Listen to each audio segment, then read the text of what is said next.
So I guess I'm the moderator here, but I wasn't allowed to sit in my moderator chair. Which one is your moderator chair? That one's my moderator chair. Switch. Yeah, I know, but...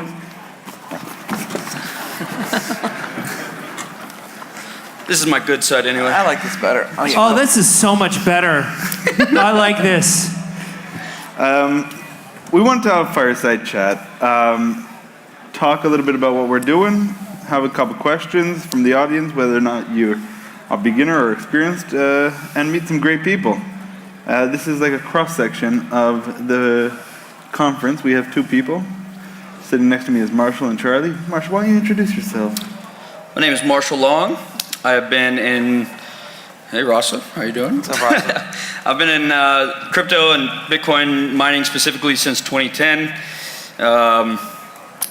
Been around the blocks a few times, been through 3 bear bull cycles. Work on a ton of stuff now. EOS is one specific thing, gaming, a few other things, but yeah, this is the conference that everybody enjoys coming to the most. Mostly just because it runs like a well-oiled machine. Hats off to you, Mo, obviously. So yeah, I'm excited to be here every year. Charlie? Guys, I'm Charlie Shrem. I've known these fine gentlemen for since at least 2013. Mo you worked at BitPay. Mm-hmm. And I remember that, and then you went off on your own and did this, which is, I think we've talked about, this is the longest running conference in crypto's existence. Consistently year over year, and that's really amazing. This is the conference, the best conference to come to. And you remember when I got arrested that year, you came on stage and you're like, we don't know where Charlie is. It was a weird time because we tried to keep it within minutes of the schedule. Yeah. Right? We try really hard to keep it tight. And then we didn't hear where you were, and somebody said, couldn't make it. Nobody really knew. It was just like rumors were flying around, and stuff. Just like, I don't know what to do. Charlie's not here. And that was coming to this event in 2014. Yeah, that was coming here the next day. Yeah. That was crazy. And Marshall is humbling himself, but Marshall was really part of the, and it's important, the industrialization of the mining industry. When Marshall got into mining, it wasn't really an industry. It was mostly people with mining on their computers and then eventually on their graphics cards at home. And you had some mining pools which were literally just created for friends and people to get together to mine together for Bitcoin, again, because there was nothing else to mine back then. But then there was a whole industrial complex of mining, and that really started out in Asia and in Russia, and Marshall was a part of that. So definitely some old school guys. I had one of the first Bitcoin companies, BitInstant, from 2011 to 2013, and we were the premier way to buy and sell Bitcoin, and went on to found the Bitcoin Foundation, and I did some other stuff along the way. And now it's like we feel kind of old, because what is it, 2019 now? We've been in this space like 6 years. 10-year challenge. That's crazy, 10-year challenge. Yeah. It's funny, this is the longest running conference in the game, and thank you so much for your kind word. But it's made possible by my team. I'm just here because I look good on stage. They all would look good as well, but no, it's the team that's done it. But what's funny to see is, you look at yourself, you wear shorts and flip-flops. You look like anybody else. He doesn't like to shave. He plays tennis in that outfit. He Literally wears a button-down shirt. Loafers, jeans, button up. And I heard he still won. He did. He's a killer. He's really good at it. Varsity tennis. That's what they say, man. All right. But it's funny because what's funny about the audience at this event is people are wearing a bathing suit to the conference, and these guys are the people that built the Bitcoin Foundation, industrialized Bitcoin mining. It's funny to see all the different things that people have worked on. And in 5 years, it'll be the same thing, where somebody will get on stage and talk about how they launched something, they launched a new idea and a coin. It's quite exciting to think about in 5 years, looking back, and now the people you meet here are going to be the people that they talk about. I remember when we founded this thing at this conference, and I remember when I met you and we started a business together. So on a continuous basis, because you do these events here, but you also do Dubai, you do all these events, so you're constantly talking to people, speakers, audience members, companies for sponsors, and to come in, and for the past 6 years, like, the early days were obviously very different. How do you see like the progression? Like, do you like the price goes in like up like this, like bull and bear cycles? But what do you see like in terms of the companies that are existing in this space? Are the same type of companies sponsoring now as when they did before? Like tell us, like give us like a spectrum from then to now. How has the conference planning, because you really are at the forefront, meeting all the people like on the front lines there. I just want to know when we're going to ICO this thing. Yeah, that's my question. Jim Blasco made a conference coin. No, we didn't. Jim, always the jokes. We didn't launch it, but we were going to make a coin last year, and I decided it would be better not to. The type of audience members that are coming to these events, or like so as you know, demographics. In the beginning, in 2012, 2013, the conference was hallmarked by politically driven thinkers, and it was a little bit more anti-establishment. We're going to replace the banks with Bitcoin. Then money started happening. It did. And a lot more people came in trying to build businesses. What I can tell you that throughout this, the companies that have succeeded and stayed are companies that are well run and well managed. Okay, it's all about the people, really. The people coming to the events are the innovators, the entrepreneurs, the pioneers. Coming 6 months ago, coming 5 years ago, it's all the people that are building stuff, that are interested in building stuff. It is easy to go work in an accounting firm or as a sales associate somewhere. It is difficult to enter a new industry where people are as an incumbent and people are trying to work against you and make something happen. It was a little bit like, there's one comedian who was talking about how easy it must have been in 2,000 years ago to invent things. He would come up with a fork and be like, this is a fork and this is a wheel, and just invent new things. And it seems like 5 years ago, it's like, let's make a Bitcoin foundation. But it was hard back then, just as hard as it is now. Or let's have a conversation with a bank. Let's get a bank account. Nobody can get a bank account. Yeah, so today actually there was a big announcement that Coinstar, which has those coin counting machines, you guys saw that they're finally accepting Bitcoin. I saw the text when I woke up this morning, and I saw that they're starting to roll it out. Coinstar has 20,000 machines, and now you can start to buy Bitcoin in some of them. And I was pissed off because I flew out there. I met with the CEO of Coinstar in 2013. I begged them to let their machines be in onboarding because our company BitInstant, and they laughed at me. I was reading all the emails in the bathroom this morning. That's too much information. Going back, because I was like, I must be crazy. And now all of a sudden they're doing it. So it's exactly the right example. You're just too early sometimes. We were promised all of these things. I remember the same thing. In 2014, I went to the Federal Reserve in Atlanta, and I went with Stephen Fair and Tony Galippi to talk to them. And usually they serve a whole lunch and But I got McDonald's put you at in the the White back House. room. That's what you got. we got McDonald's at the White House. The Clemson football team, yeah. During the salad appetizer, Stephen pitched the idea of putting the dollar on the blockchain, and we didn't make it past the appetizer. It was like, okay, that was cool. You want to take a tour of the Treasury? That was it. And now the Federal Reserve is looking at crypto, and they're looking at how are we going to regulate this, how are we going to bring it in. But we were laughed out of there. Maybe it was too strong too early, but... So what are some things that we're being laughed at now that we could possibly see in 5 years? Everyone's going to write them down, like start investing in that. EOS, for sure. I don't know. What you doubled down. You have doubled down all the on chips EOS. on 13. So what I like about EOS specifically, it's so fast. So I started in Bitcoin, right? 10-minute block time. So those of you who don't know what a block time is, basically how long it takes to get a confirmation. But in EOS, it's half a second. And my old miner brain just thinks that's so ridiculous.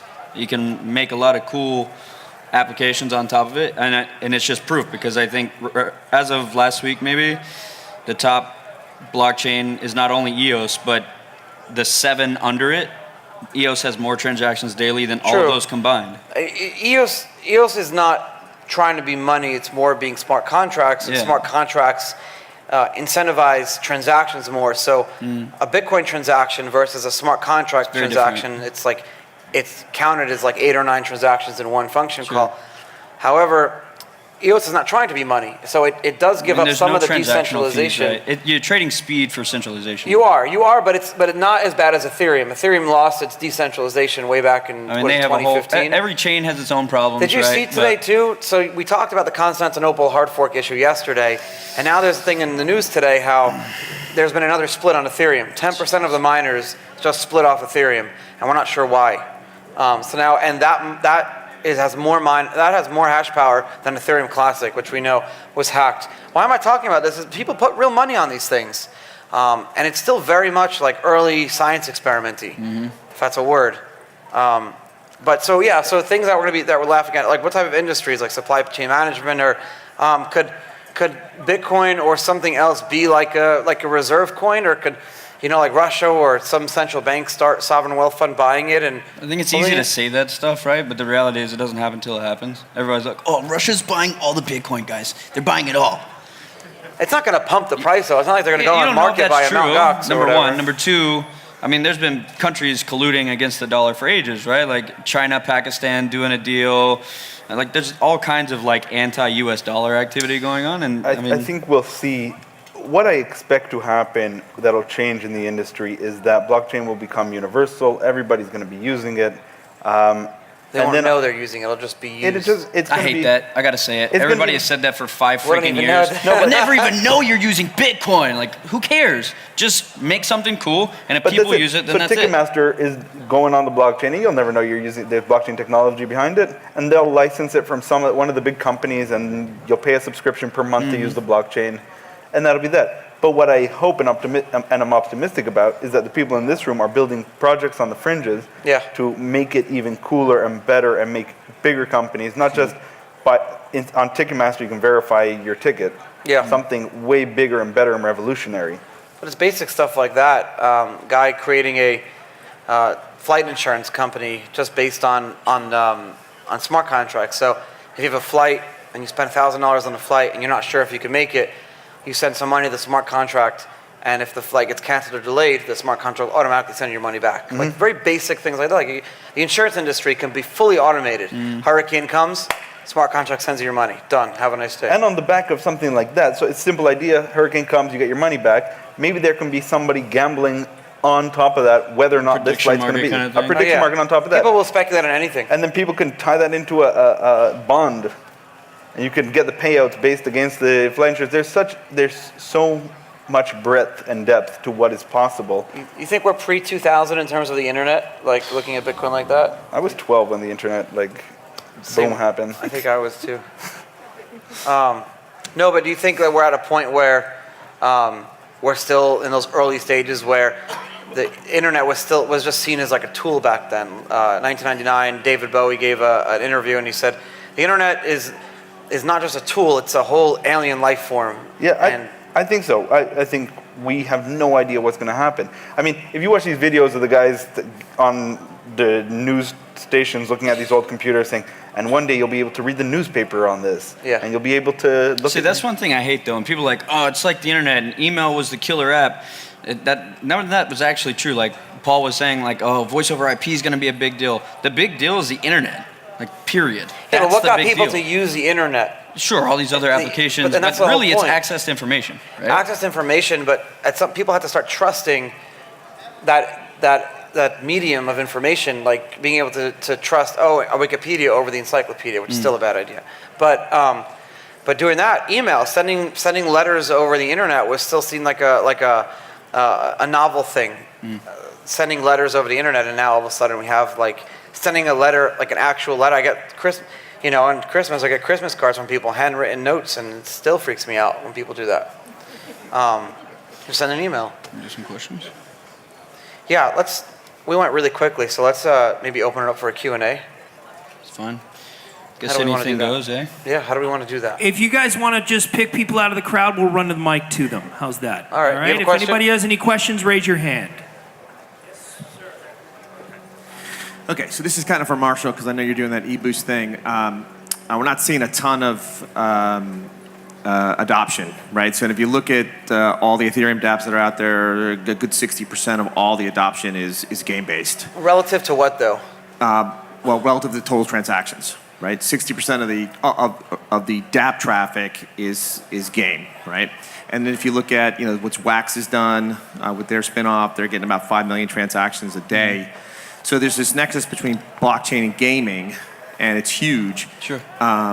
So I know you're in that space. Can you give us a little? Why are the gamers adopting this? Yeah. So what are they looking for? Is the interesting thing about gaming, killer app?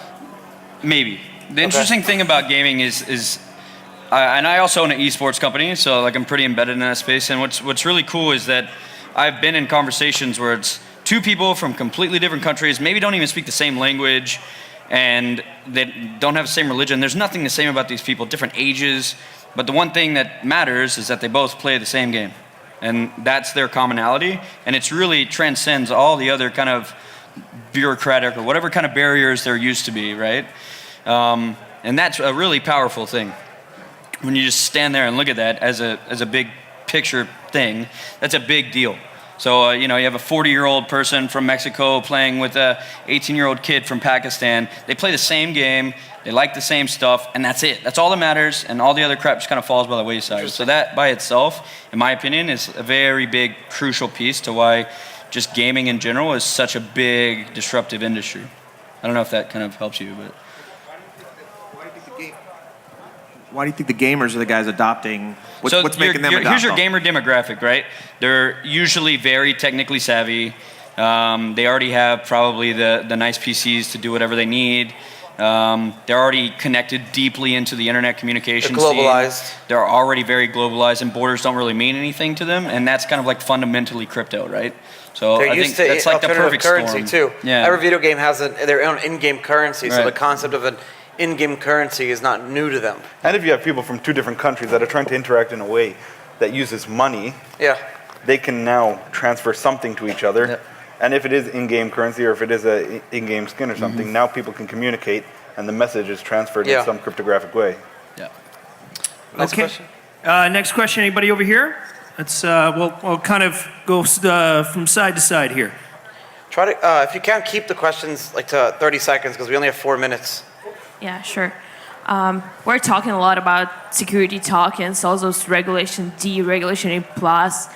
Don't you feel like we as a community forgot about Regulation FU and we're really Yes. going So in the wrong that's my path? opinion. However, I realize that some Can I people say don't. something? Yeah, please, No, because that's still there's my a- opinion. There's a great infographic that was like in the early days of Bitcoin. It was like, decentralized all the banks and F the banks and whatever, and the whole libertarian anarchist thing. And now it's like everyone's like, please, we need the institutions. We need them to come and save us. Like, where are they with buying Bitcoin? It's definitely lost. It's definitely lost. I don't think it's lost. I think there's just more people that have yes, different opinions. the message is still there. You still have the same people in there, but the message has become muddled because you have more people now in crypto. Yeah. You have And more that's not people a bad now. thing, It's right? not a bad thing either. No. And I think also the long game for anybody that still holds the beliefs FU regulation is the hope that in the end Wall Street will be holding all the bags. What do you mean? Say that again. That Wall Street will be the final bag holder. Of what, crypto? Yeah. Oh man.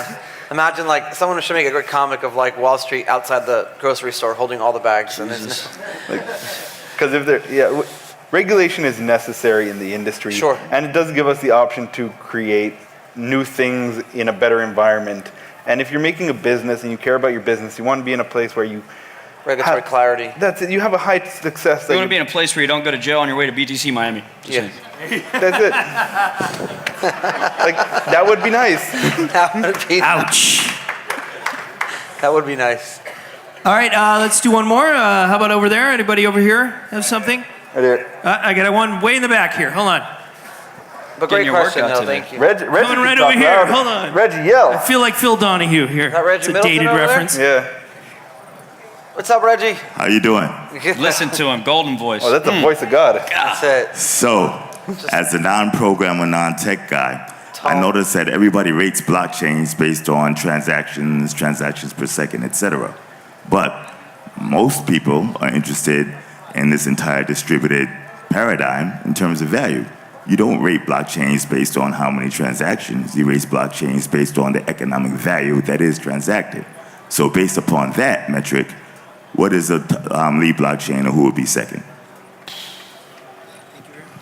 I got lost in his voice. I think Well, I could listen to him talk forever, by the way. Repeat the last like 5 words.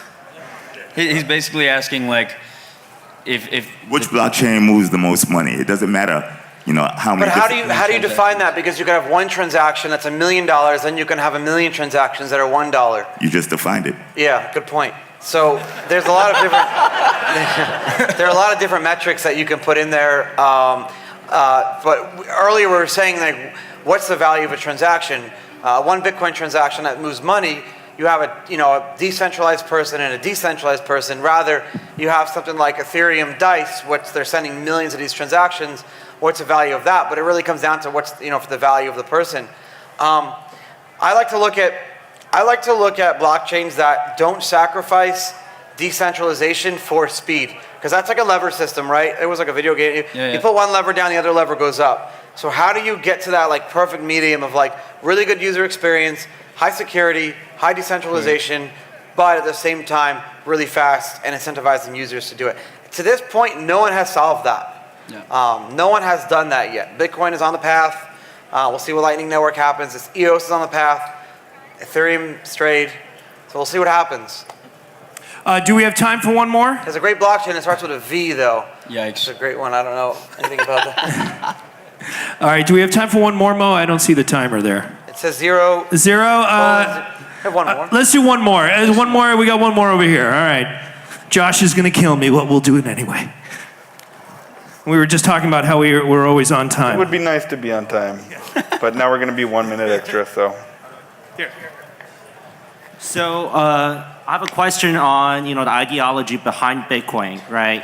So on one hand we have this open source nature of Bitcoin, where it's the money of the people, blah blah blah. And on the other hand, we see a lot of the OGs of Bitcoins, that are very hardcore libertarians, hardcore capitalists. So I guess boil it down to whether Bitcoin is socialism or is it capitalism in the very core of it. So my opinion is Bitcoin is whatever you want it to be. By its nature, that's kind of the design, right? So why it attracted libertarians initially, you got to think about the timing it came out, right? A whole bunch of other turmoil around. Yeah. It's a really calculated release in general. If you want to talk about like capitalism and libertarianism, Jeffrey Tucker's your dude. That guy's like the perfect guy for that. But Perfect. to other people, right, it's a vehicle to move money. Anarcho-capitalism too, yeah. So it's really, in my opinion, it's whatever you want it to be. Yeah, I think the word Bitcoin, the word blockchain functions a lot like one of these old ink blot tests. You see what you see in it, and you make what you make of it.